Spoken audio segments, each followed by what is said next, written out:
Everything okay? बापूजी कैसे है? बापूजी अब खतरे के बाहर है। Thank God. मैं कितनी टेंस हो रही थी उनकी हेल्थ को लेकर। मैं तोशु को कब से कॉल कर रही थी पर वो मेरा फोन ही नहीं उठा रहा था। किंजल बेटा, मुझे तुझसे एक मदद चाहिए थी। मम्मी आप कहिए तो सही। Anything for you. तुझे गाड़ी चलाने आती है ना? हाँ। मुझे सिखाएगी? Of course mummy. पर आपको अचानक ये आइडिया क्यों आया? आपकी बेटी को कुछ आता ही नहीं है। काश मैं आपके लिए कुछ कर पाती। मुझे बाबूजी आंखें खोली, आंखें खोली। क्योंकि अब समझ में आ गया है कि जरूरत अचानक से ही आती है, इसलिए पहले से तैयार रहना बहुत जरूरी है। जिंदगी का क्या भरोसा, कब कौन सा सवाल पूछ ले। हम तो बस अपने जवाब तैयार करके रख सकते हैं ना। मैं भी वही करना चाहती हूँ, ताकि अगर कोई मुश्किल आए तो मुझे किसी और को आवाज लगाने की जरूरत ना पड़े। अब सहारा मांग कर नहीं, सहारा बनकर जीऊंगी।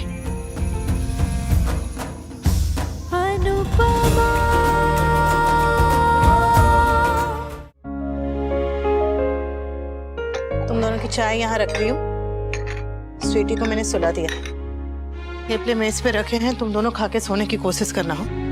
डॉली और भाई लोग अस्पताल में है, इसलिए चिंता की कोई बात नहीं है। मैं ऑफिस जा रहा हूँ, बॉस का कॉल आया। भाई जहाँ जाना है जा, फोन चालू रखना।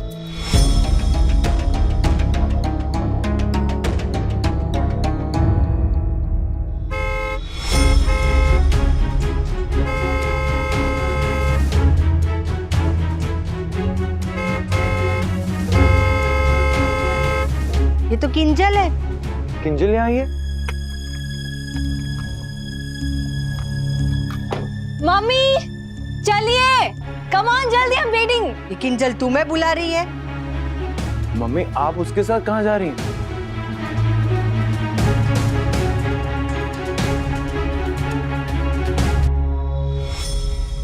गाड़ी चलाना सीख लें।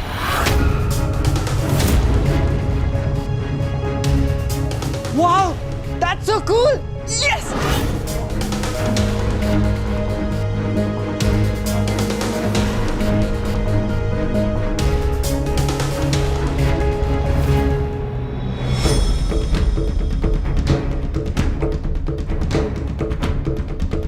सैर सपाटे के बहाने कम पड़ गए थे, जो ये एक नया बहाना ढूंढ लिया तुमने। बापूजी हॉस्पिटल में पड़े हैं और तुम्हें कार सीखनी है? कभी जिंदगी में साइकिल भी चलाई है तुमने?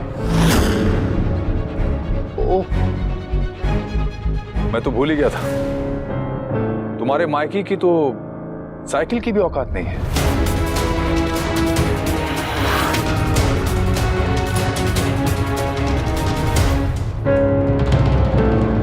किंजल तुमने मुझे बताया क्यों नहीं? Because it was between me and your mom. फिर भी तुम्हें मुझे बताना तो चाहिए था। पारितोष प्लीज, तुम अपने पापा की तरह बात करना बंद करो। शाबाश किंजू बेबी। समझ है, सॉरी तोशु बेबी। किंजल हमारी इस बारे में पहले भी बात हो चुकी है और मैं तुम्हें समझा चुका हूँ। तुम मम्मी को इन सब चीजों के लिए प्रोवोक करना बंद कर दो। ऑलरेडी घर पे इतनी प्रॉब्लम्स चल रही हैं और तुम। पारितोष प्लीज, तुम्हारी बातें ही नहीं बल्कि तुम्हारा पूरा बिहेवियर भी तुम्हारे पापा जैसा होता जा रहा है। ओह माय गॉड, मैं तो खुशी से रो ही दूंगा। मम्मी को साइकिल चलानी भी नहीं आती है। हाँ तो सीख लेंगी, सब सीखते हैं। तू बहुत जबान चलाना सीख गया। हाँ मैंने सीखी है ना, अब मैंने जुबान चलानी सीख ली, मम्मी गाड़ी चलानी सीख लेगी। मम्मी हाउसवाइफ है, उनसे नहीं होगा यार। और दुनिया की ऐसी कौन सी किताब में लिखा है तोशु कि एक हाउसवाइफ कार चलाना नहीं सीख सकती? और मम्मी की एज? सीखने की कोई एज नहीं होती। राइट, आप भी मम्मी को सपोर्ट करना सीख के देखो, हो सकता है इस एज में भी सीख जाओ। मैंने हॉस्पिटल में तेरी साइड क्या ले ली, तू तो अपनी मन मर्जी पे उतर आई है। कार चलाना सीखेगी? क्यों? अहमदाबाद में टैक्सी चलानी है? बा, मैं गाड़ी चलाना सीखना चाहती हूँ। तुम मेरी बा को जवाब दे रही हो, बदतमीजी कर रही हो। वो मेरी भी बा है और मैं कोई बदतमीजी नहीं कर रही हूँ, ना ही कोई जिद कर रही हूँ। मैं तो बस विनंती कर रही है तो विनंती कैंसल। कई दिनों से मैं देख रही हूँ कि तेरे लक्षण ठीक नहीं है। अपने पति को घूर घूर के देखती है, सास की बात काटती है।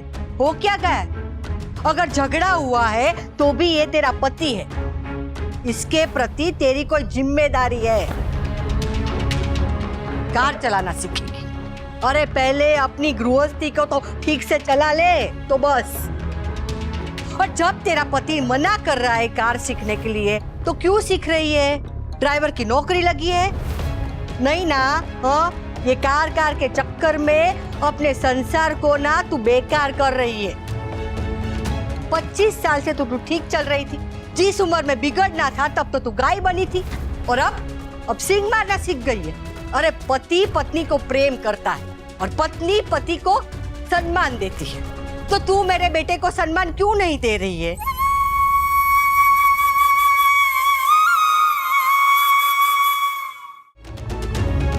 अगर इसने कुछ बुरा भला कह भी दिया तो तुझे भूल जाना चाहिए, तू औरत है और औरत को हमेशा झुक के चलना चाहिए। सुन लिया बा क्या कह रही है? पति के मन के अंदर वही पत्नी आती है जिसे झुकना आता है। जी, अगर दरवाजा छोटा हो तो झुककर ही अंदर जाना पड़ता है।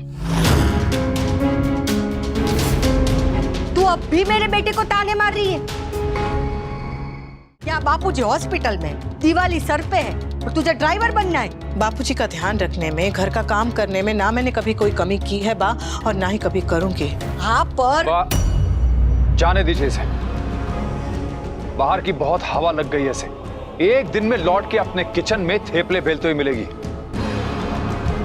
अरे इसे ये तक तो पता नहीं है कि कौन सी लाइट पे गाड़ी चलनी चाहिए और कौन सी लाइट पे रुकनी चाहिए, कौन सी रोड पे जाना चाहिए और कौन सी रोड नो एंट्री होती है।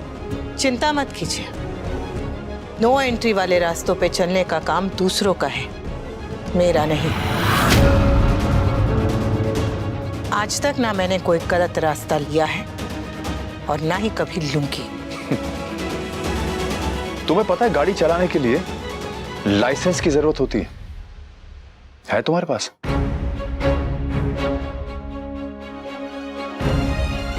कच्चा है। हाँ, कच्चा लाइसेंस है, लर्नर लाइसेंस। जब किंजल से बात की थी तभी उसके साथ जाकर टेस्ट दिया था और कच्चा वाला लाइसेंस लेकर आई थी। मैंने कहा ना, मेरा रास्ता भी सही होगा और तरीका भी। तुम्हारे लिए सही रास्ता सिर्फ एक ही है, रसोई का रास्ता। मैंने कह दिया कि तुम कार नहीं सीखोगी, बात खत्म। पापा मम्मी को नहीं आने देंगे। तुम अपनी बात करो पारितोष, अपनी मम्मी को एनकरेज नहीं कर सकते, कम से कम उन्हें डिस्करेज तो मत करो। भाई, ऐसी सेंसिबल लड़की आपको कहाँ मिली और आपको क्या दिखा इनमें? पारितोष, मैं मम्मी को ड्राइविंग सिखाने वाली हूँ। और रही बात अंकल की, तो मम्मी मम्मी और पापा uncle. Yes uncle, mummy uncle को हैंडल कर लेंगी और तुम इसमें मत पड़ो। बापूजी की ऐसी हालत में उन्हें मेरा सच तुम बता नहीं पाओगे और तुम्हें तुम्हारी मनमानी मैं करने नहीं दूंगा। तुम कुछ नहीं कर पाओगे अनुपमा।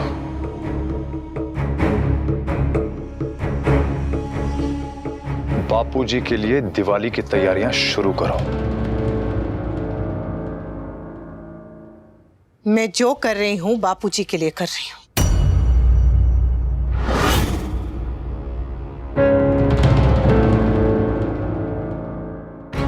कल जब बापूजी की तबीयत खराब हुई तब आप वहां नहीं थे।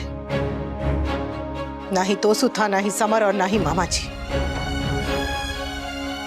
थी तो बस हम तीन औरतें और बापूजी उस हालत में।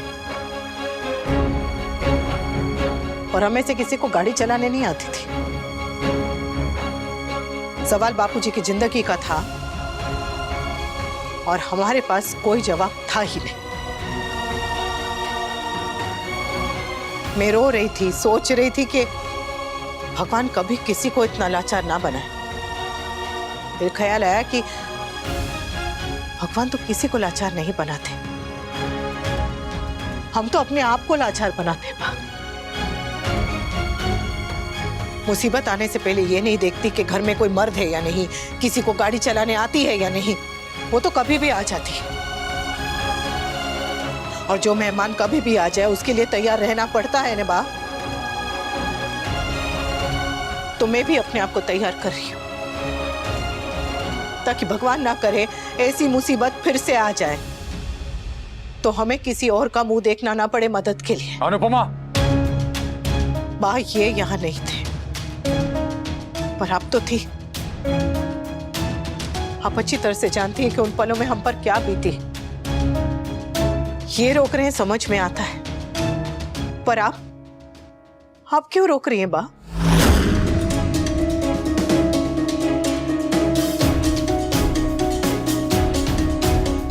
आप जानती हैं कि मैं जो कर रही हूं वो सही कर रही हूं। मैंने आज तक हर काम आपके आशीर्वाद से किया है, ये काम भी मैं आपका आशीर्वाद लेकर ही करूंगी।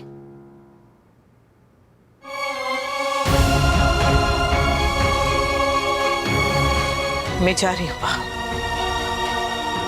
अगर आपको लगता है मैं गलत कर रही हूं तो रोक लीजिएगा, मैं रुक जाऊंगी।